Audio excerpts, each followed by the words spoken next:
오늘은 어떻게 기도하는가 강해 9번째 말씀을 전하겠습니다. 기도의 응답의 장애물들, 기도의 응답을 가로막는 장애물들, 오늘 세 번째 이 주제로 말씀을 드립니다. 세 가지에 대해서 장애물을 말씀드리겠습니다. 첫째는 용서하지 않는 마음, 그것이 장애물입니다. 두 번째는 부부간에 불화하고 또 서로에게 배려하고 또 의무를 다하지 않는 것, 이것이 또 한 가지 장애물이 된다고 성경에 말씀하고 있습니다. 세 번째 장애물은 불신앙입니다. 의심입니다. 오늘 이 세 가지 문제를 다루도록 하겠습니다. 첫째, 기도의 장애물, 기도 응답을 가로막는 장애물 중에 용서하지 않는 마음이 있다고 하는 것입니다. 성경 마가복음 11장에 보면은 서서 기도할 때 아무에게나 혐의가 있거든 용서하라 하고 말씀을 합니다. 그리하여야 하늘에 계신 너희 아버지께서도 너희 허물을 사하여 주시리라 하시니라. 너희가 용서하지 아니하면 하늘에 계신 너희 아버지도 너희 죄를 용서하지 아니하시리라. 하나님께 용서를 받기 위해 우리가 다른 사람을 용서하는 것이 필요함을 여기 예수님께서 아주 강조해서 말씀하고 계십니다. 용서하지 않는 마음은 가장 흔한 기도의 장애물입니다. 용서할 수 없는 마음, 용서하지 않는 마음, 이런 것들은 신자, 불신자를 막론하고 아주 세상에 편만해 있습니다. 용서하지 않고 증오하는 것으로 똘똘 뭉친 그런 단체, 또 그런 그룹들이 있습니다. 거기에는 인종을 혐오하고 증오하는 것도 있고, 혹은 거기엔 또 어떤 이 정치적인 다른 견해를 가지고 있는 사람들 증오하는 것도 거기에 포함됩니다. 우리는 죄인은 사랑하고 죄를 미워하는 그 두 가지를 구별할 필요가 있다고 생각을 합니다.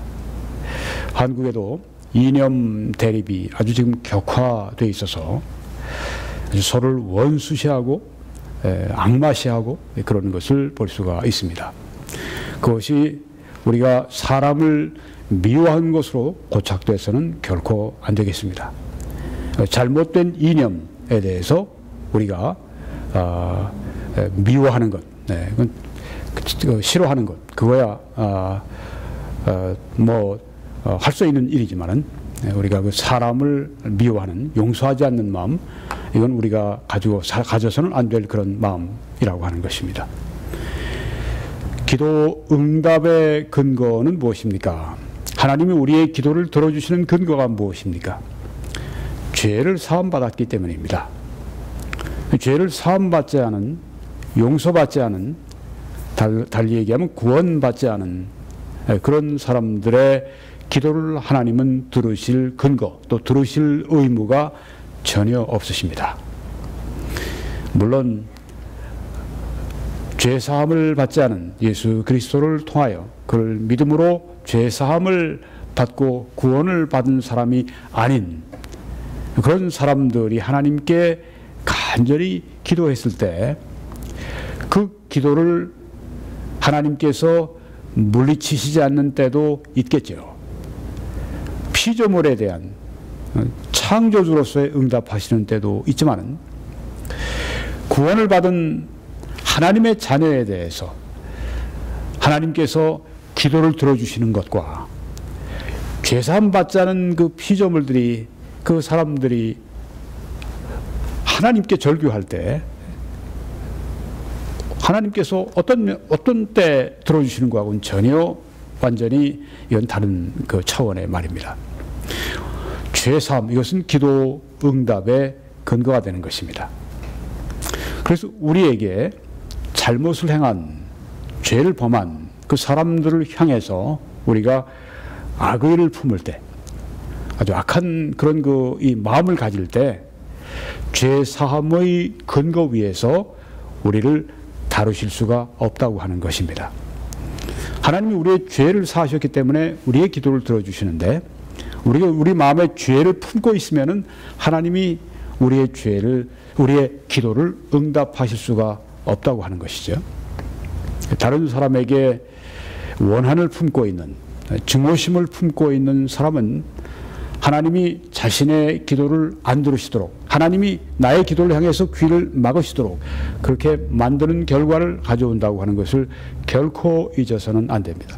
내 마음에 죄악을 품으면 거기에는 원한도 들어가 있고 거기엔 증오심도 있습니다. 이런 것들이 내 마음에 품어 있으면 하나님께서 기도를 응답해 주지 않으신다고 하는 것을 기억할 필요가 있습니다. 이 원한 감정, 증오 감정, 혐오 감정, 바로 이런 것들은 기도의 응답을 가로막는 아주 흔한 그리고 큰 장애물임을 잊어서는 안 되겠습니다.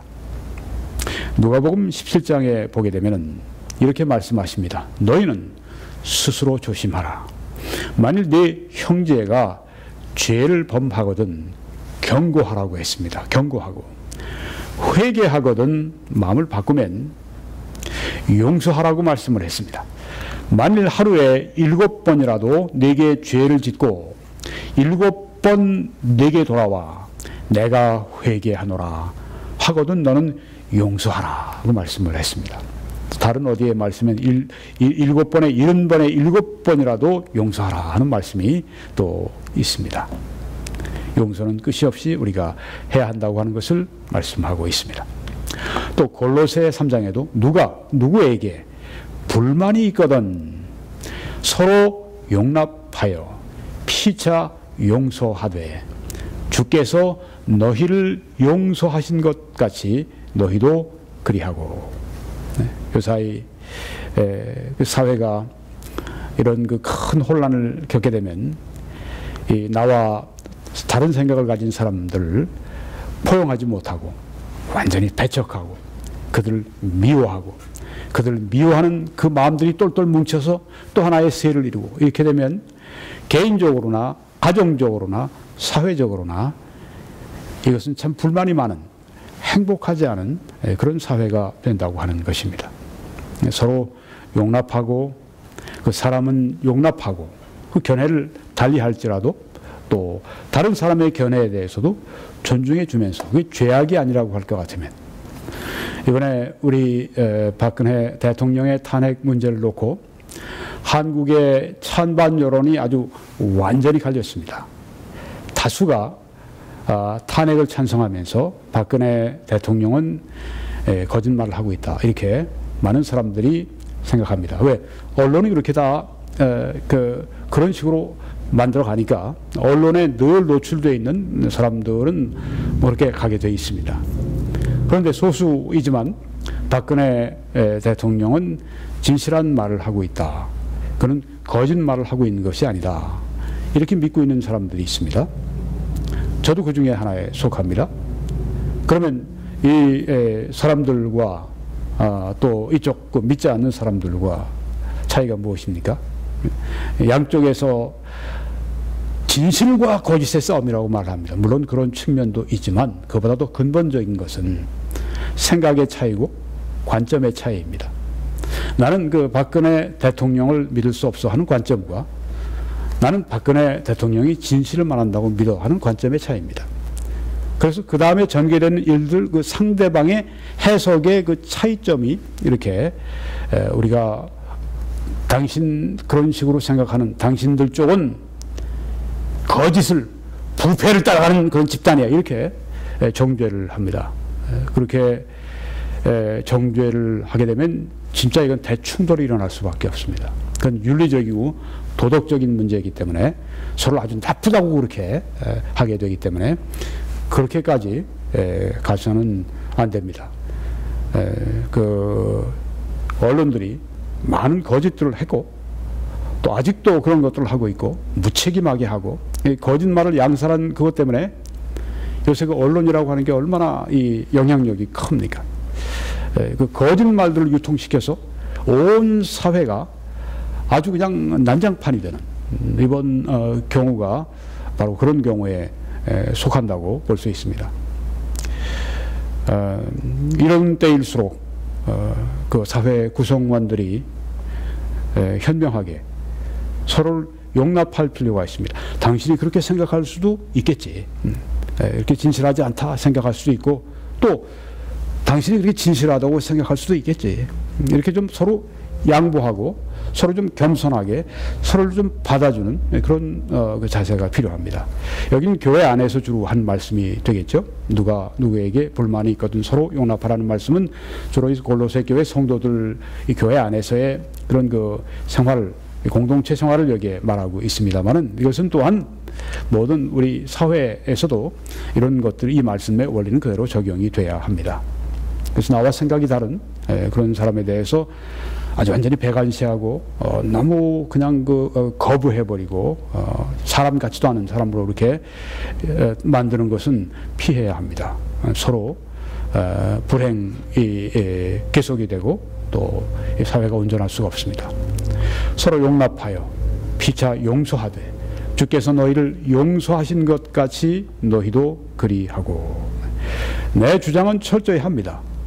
철저히 난 그것을 내 믿는 대로 따라갑니다. 그러면서도 상대방을 정죄하고 상대방을 못 받아들일 사람으로 생각하고 용서 못할 사람으로 생각하고 그렇게 되지는 말아야 된다는 말씀입니다. 사도행전 7장에 보니까 그들이 이 말을 듣고 유대인들이, 여기 지금 이 말은 스데반이라고 하는 이 초대 교회의 집사님인데, 이분이 이제 전도자의 사명도 받아서 아주 놀라운 전도의 능력을 통해서 많은 사람들을 주님께로 인도하는데, 그 당시에 이제 강력한 핍박이, 박해가 유대교로부터 기독교인들에게 임했습니다.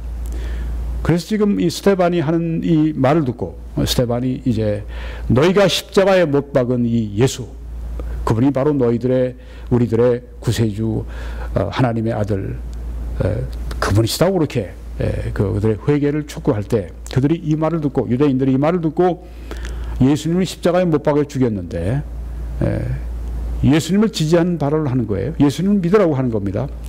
그러니까 이들이 그 공격을 하는데 또 마음에 찔렸다고 했습니다. 양심에도 찔렸습니다.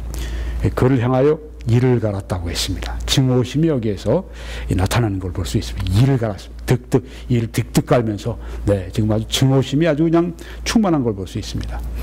그런데 반대로 말씀을 전한 스데반은 성령으로 충만하여 하늘을 우러러 주목하여 하나님의 영광과 및 예수께서 하나님 우편에 서신 것을 보았다고 했습니다. 자, 이렇게 성령이 충만한 사람의 특징이 예수님을 지금 보는 것입니다. 하나님의 영광을 보는 것입니다. 여기는 아주 뚜렷한 그런 특별한 현상이 있었던 것을 봅니다. 그가 하늘을 향해서 바라볼 때 하나님의 영광을 보면서 예수님이 하나님 우편에 서 계신 것을 지금 보고 있습니다. 예수님이 보통 앉아 계신 거로 성경에 묘사하는데 여기는 서 계신 것으로 특별히 묘사합니다. 왜요? 이제 스데반이 순교할 걸 아시고 스데반을 받으시기 위해서 지금 서 계신 그런 모습을 여기 취하고 계신 것입니다. 자, 이 성령이 충만한 사람 스데반이 어떠했습니까? 말하되 보라 하늘이 열리고 인자가 하나님 우편에 서신 것을 보노라 한데, 성령이 충만하니까 하나님의 영광의 임재가 임하니까 이런 현상이 나타나는 것입니다. 하나님의 영광, 성령의 부으심과 성령의 충만함이 있을 때 이런 현상이 나타나죠. 너무 영광스러워서 아무 말도 못하고 깊은 침묵에 빠지기도 하고 때로는 엉엉 울기도 하고, 그런 그 현상이 여기엔 이렇게 나타난 것입니다.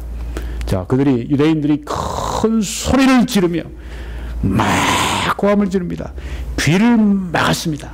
안 듣기 귀를 막고 일제히 그에게 달려들어 성 밖으로 내치고, 이리 끌고 저리 끌고 밀치고 당기고 해서 성 밖으로 내친 다음에 어떻게 했습니까? 돌을 들어서 돌로 그냥 빗발치듯이 돌로 여러 사람들이, 군중이 한 사람 스데반을 향해서 돌을 막 던지기 시작했습니다. 참 아주 잔인한 직결 처형 방법인 것을 볼 수가 있습니다. 법치도 없어요. 그렇죠? 민중들이 그냥 막 아주 흥분한 겁니다. 군중이. 그래서 그냥 아주 쳐 죽이는 것을 볼 수 있습니다. 죽여도 뭐 죄목이 있어야죠. 이거 뭐 살인한 강도를 그 자리에서 잡아서 이러는 것도 아니고 하늘의 말씀을 전하는 그 사람을 이렇게 죽이는 무서운 죄를 지금 이 군중들이 범하고 있는 것입니다. 군중 심리에 휩쓸려서 정인들이 옷을 벗어 사울이라 하는 청년의 발 앞에 두니라. 여기 사울은 나중에 바울로, 사도 바울을, 여기 지금 이름이 사울입니다. 네, 사울도 그 당시 사도 바울도 이 스데반의 집사를 돌로 쳐 죽이는 그런 현장에 있으면서 협조한 것을 보게 됩니다. 나는 또한 이 사울은 여기선 지금 이렇게 옷을 이게 모아놓은 그 앞에서 옷 지키는 거 그 정도 했지만 아주 이 성경에 보게 되면 이 성도들을 잡아서 옥에 가두기도 하고 죽이는 그 일을 한 아주 무서운 박해자 중에 박해자가 이 사울입니다. 나중에는 위대한 그 순교자 중에 순교자가 된 그 교회를 위한 사도 바울이 됐죠.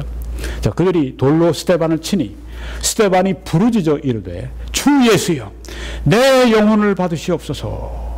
이렇게 그 이 돌에 온몸이 그냥 으깨지면서 그 가운데 그 기도하는 걸 볼 수 있습니다. 이 성령의 충만함의 그 결과, 그 능력을 여기서 볼 수가 있습니다. 무릎을 꿇고 크게 불러 이르되 주여 이 죄를 그들에게 돌리지 마옵소서. 이 말을 하고 자니라.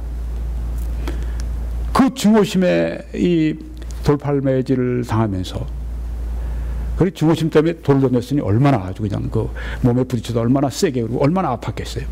그 속에서도 무릎을 꿇고 크게 불러 주님 이 죄를 저들의 죄지요. 이 죄를 그들에게 돌리지 마옵소서. 이건 예수님이 십자가에서 하신 동일한 기도를 여기에 지금 하고 있는 걸 볼 수 있습니다. 성령으로 충만하면 예수님을 본받을 수 있다고 하는 것이 여기 나오는 걸 볼 수 있습니다.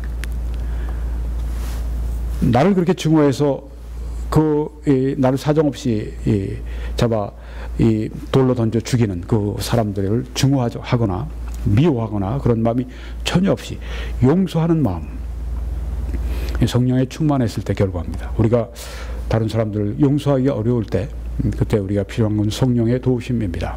성령의 열매는 사랑이라고 말씀했기 때문입니다. 누구를 용서하기 힘들 때 그때 우리는 성령의 도우심을 아주 필요로 하는 때입니다. 용서하지 못하는 그것으로 말미암아 내가 그 사람에게 잘못된 일을 당하고 그 다음 하나님께서 또 기도 응답까지 못하시는 그런 이중불행을 겪어서는 결코 안 됩니다. 우리는 하나님 말씀처럼 용서해서 하나님께서 기도 응답하시고 또 하나님께서 그 상대방을 다루시도록 그렇게 할 수 있는 그리스도인들이 되어야 할 것입니다. 로마서 12장에 보니까 아무에게도 악을 악으로 갚지 말고 모든 사람 앞에서 선한 일을 도모하라 하고 말씀했습니다. 할 수 있거든 너희로서는 모든 사람과 더불어 화목하라.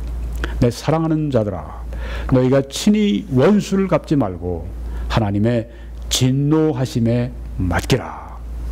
기록되었으되 원수 갚는 것이 내게 있으니 내가 갚으리라고 주께서 말씀하시니라.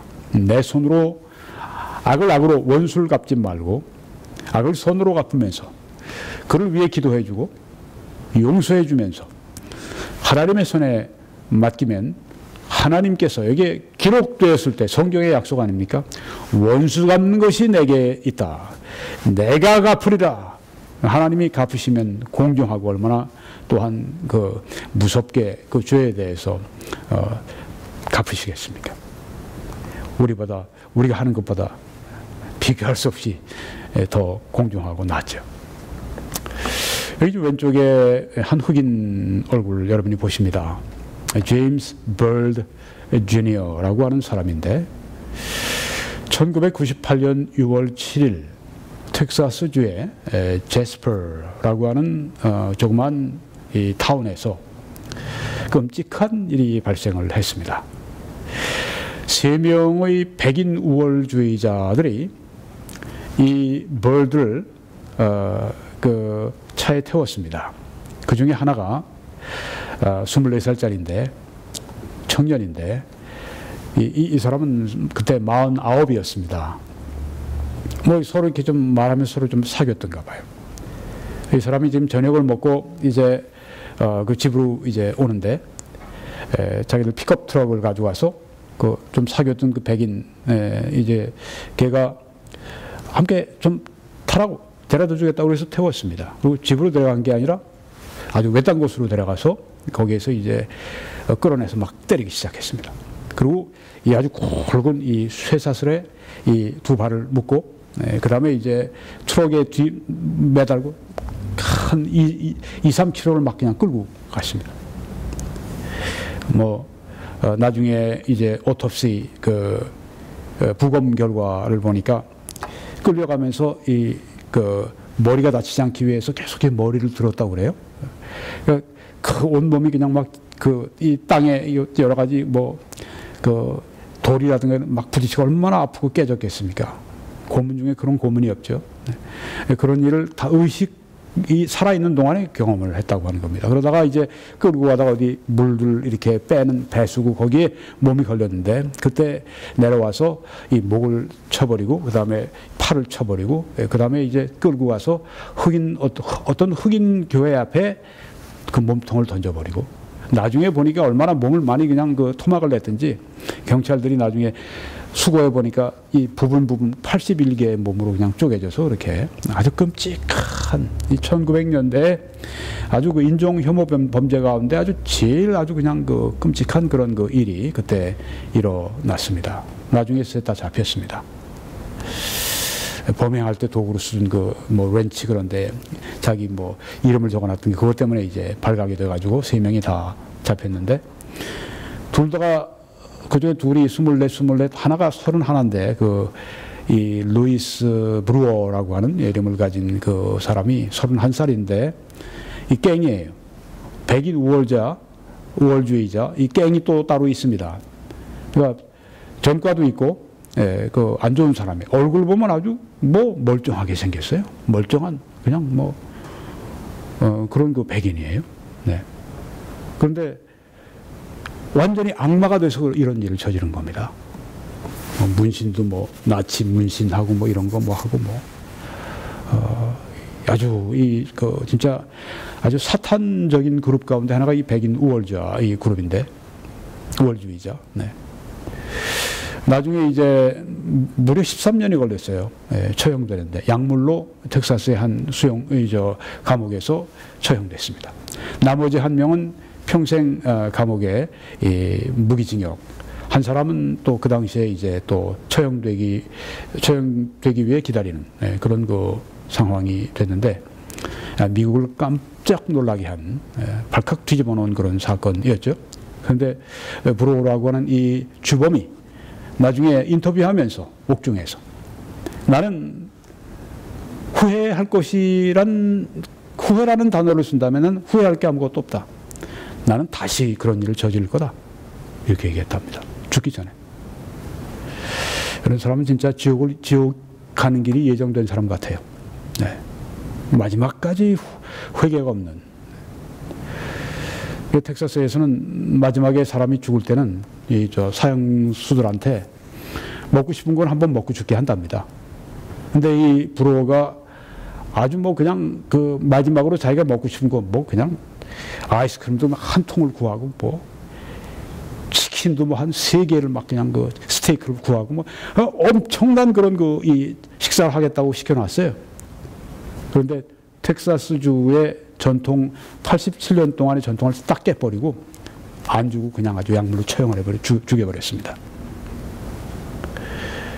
뭐 흑인 백인 사회를 통틀어서 이건 용납할 수가 없는 아주 인륜의 범죄였죠.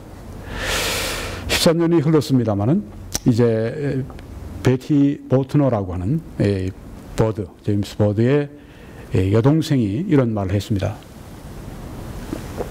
내가 그 처형된 브로 그에게 무슨 말을 할 수 있다면 내가 그를 용서한다는 것을 알려주고 싶다. 네. 참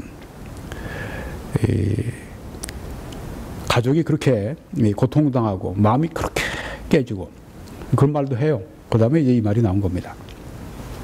용서가 뭔지를 우리에게 다시 생각하게 하는 그런 그 말이 아닐 수가 없습니다.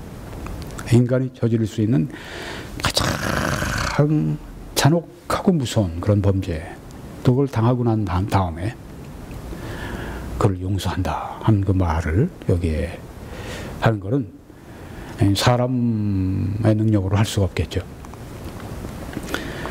용서. 그렇지만 하나님은 용서하시지만 책임을 물으시는 경우가 있습니다. 민수기 14장에 보니까 여호와께서 이르시되 내가 네 말대로 사하노라. 자, 우리는 하나님의 말씀을 따라서 용서합니다. 그리고 원수 갚는 것을 하나님께 맡깁니다. 근데 하나님은 어떻게 하시는가? 여기에서 이렇게 하시는 경우가 있습니다.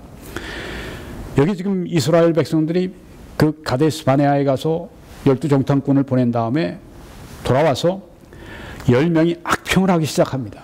와, 그 가나안 땅에 들어가니까 얼마나 그 살고 있는 사람들이 신장이 큰지, 우리 그 앞에서 메뚜기 같다, 우린 들어가면 다 죽어, 뭐 이런 아주 그냥 그래서 온 백성들을 아주 이 절망의 도가니로, 그래서 우리가 여기를 왜 왔냐, 여호와는 우리를 왜 이 길로 인도하셨냐 이러면서 아주 하나님을 원망하는 그런 분위기에서 두 사람 여호수아와 갈렙만큼 아닙니다. 그들은 우리의 밥입니다. 가서 하나님의 말씀대로 가서 우리가 그 땅을 차지합시다. 그러니까 사람들이 막 돌을 쳐서 죽이려고 듭니다. 그때 이제 모세가 하나님 앞에 엎드리고 하나님 앞에 기도할 때 이 말씀을 하시는 겁니다. 여호와께서 이르시되 내가 네 말대로 사하노라. 그들이 엎드려서 하나님께 모세와 아론이 하나님 용서해 주십시오. 하나님이 이스라엘 백성을 용서해 주세요. 여기에서 말씀하실 때 처음에 하나님께서는 내가 전염병으로 다 죽여버리겠다고, 그리고 너를 통하여서 더 크고 위대한 민족을 이루어 주겠다고 그렇게 말씀했을 때 이 모세가 하나님께 하나님께서 이 땅에 이 백성 여기까지 이 백성을 인도하셨는데 여기서 만약에 그렇게 그들을 멸망시켜 버리시면 다른 에집트라든가 다른 사람들이 뭐라고 하겠습니까? 하면서 하나님 앞에 호소할 때 여호와께서 이르시되 내가 네 말대로 사해 주겠다. 그들의 죄를 사해 주겠다. 그러나 진실로 내가 살아있는 것과 여호와의 영광이 온 세계에 충만할 것을 두고 맹세하노니 내 영광과 애굽과 광야에서 행한 내 이적을 보고서도 애굽에서만 10가지 기적을 하나님이 주셨죠. 그 다음에 광야에서 홍해에서 뭐 얼마나 많은 기적이, 만나의 기적이, 뭐 메추라기를 보내서 고기를 먹게 해주신 그 기적이, 바위에서 그 물이 나오게 하신 그 기적, 여러 가지 그 이적을 보고서도 다 보았다. 이같이 10번이나 나를 시험하고 내 목소리를 청종하지 아니한 그 사람들은 하나님이 참 많이 은혜를 베푸셨고, 그리고 하나님이 참 많이 인내해 주셨습니다. 10번이나 나를 시험했다. 내 목소리를 청종하지 아니했다. 그들 내가 전염병으로 내 기도처럼 전염병으로 죽이지 않고 죄를 사해 주지만 내가 그들의 조상들에게 맹세한 땅을, 가나안 복지를 결단코 보지 못할 것이요, 또 나를 멸시하는 사람은 한 사람도 그것을, 그 가나안 복지 땅을 보지 못하리라. 네. 여기에 하나님께서 죄를 사하셨지만 또한 그들의 책임을 물으신 것을 여기서 보여주고 있습니다.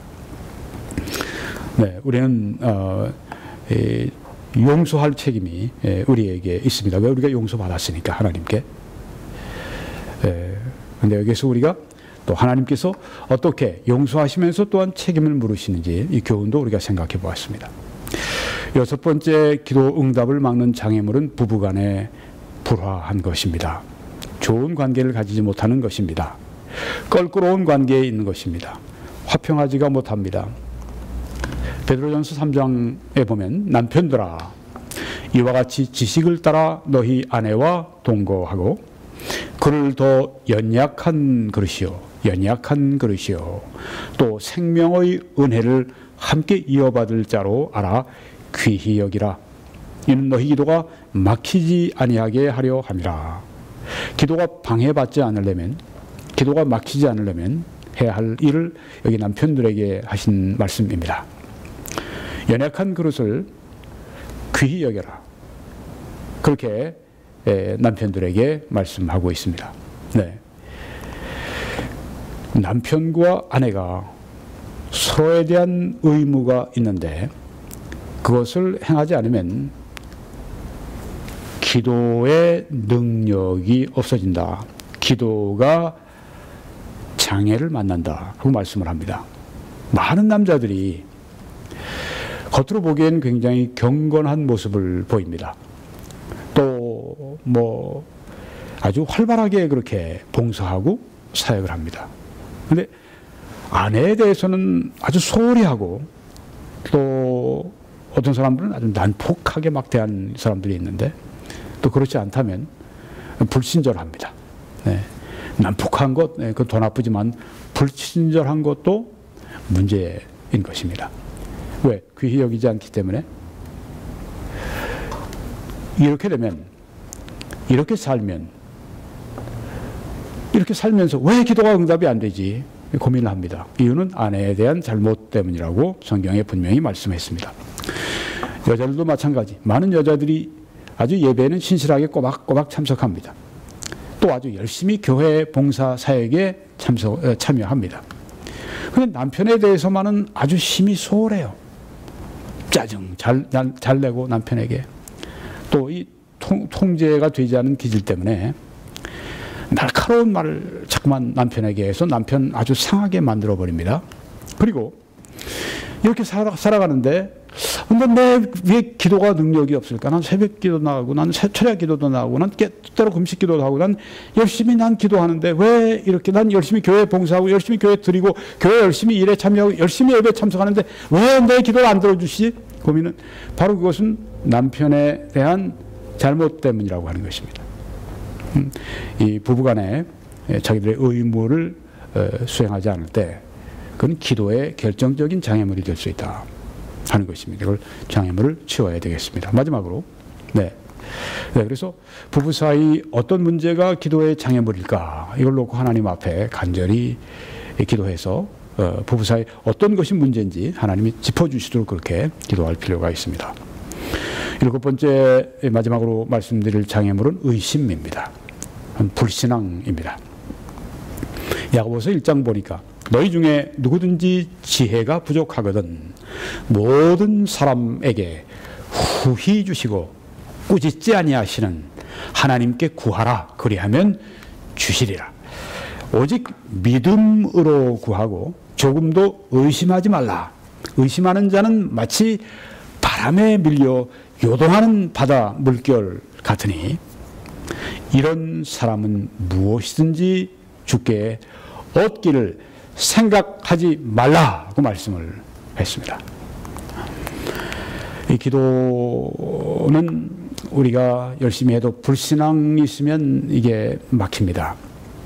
하나님은 우리가 하나님의 이 말씀을 아주 절대적으로 믿을 것을 요구하십니다. 하나님은 절대자이십니다.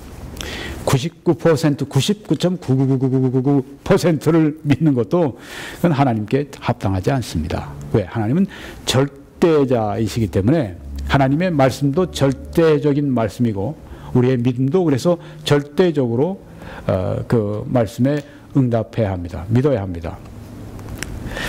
말씀을, 이 하나님의 말씀을 우리가 의심해요. 네, 의심합니다. 네, 의심하고 이건 하나님을 거짓말쟁이로 만든다고 하는 것입니다. 하나님 분명히 약속하셨는데 의심해요.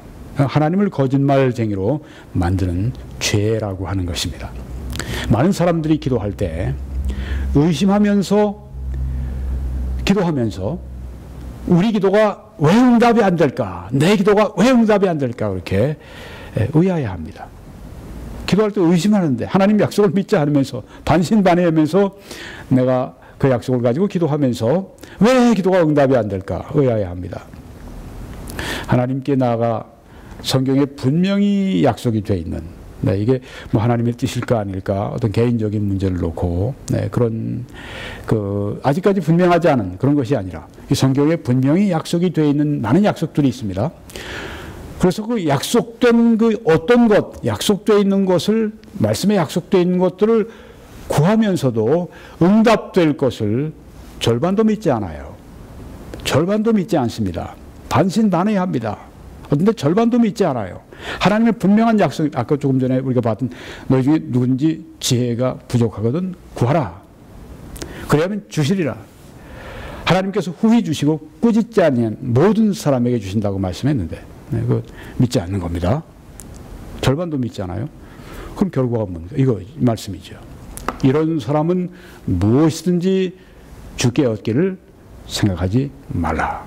믿음으로 구하고 의심하지 말라. 의심하는 자는 마치 바람에 밀려 요동하는 바다 물결 같으니 이런 사람은, 의심하는 사람은, 불신앙을 가진 사람은 무엇이든지 주님께 얻기를 생각하지 말라고 말씀했습니다. 기도할 때는 하나님의 말씀에 약속되어 있는 건 아주 100% 확신하고 하나님 앞에서 받은 줄로 믿고 그렇게 기도하는 이 믿음의 훈련이 필요합니다. 오늘 기도 응답의 장애물들 세 가지를 말씀드렸습니다. 용서하지 않는 마음, 부부간에 내 의무를 수행하지 않는 마음, 날카로운 말, 불친절한 행동, 이런 모든 아름다운 성경에 말씀한 사랑과 순종의 아름다운 관계를 떠난 그 모든 것들이 바로 내 기도를 가로막고 있다.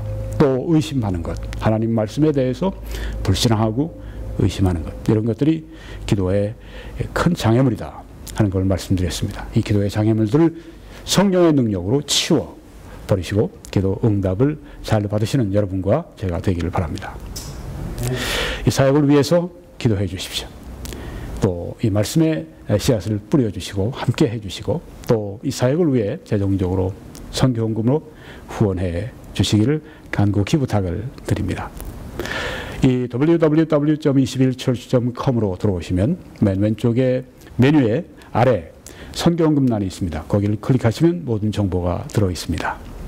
여러분이 그렇게 하실 때 하나님의 크신 축복이 여러분들과 함께 하시고 여러분들이 또한 능력 있는 효과적인 승리하는 기도의 사람들이 되시기를 간절히 축원합니다.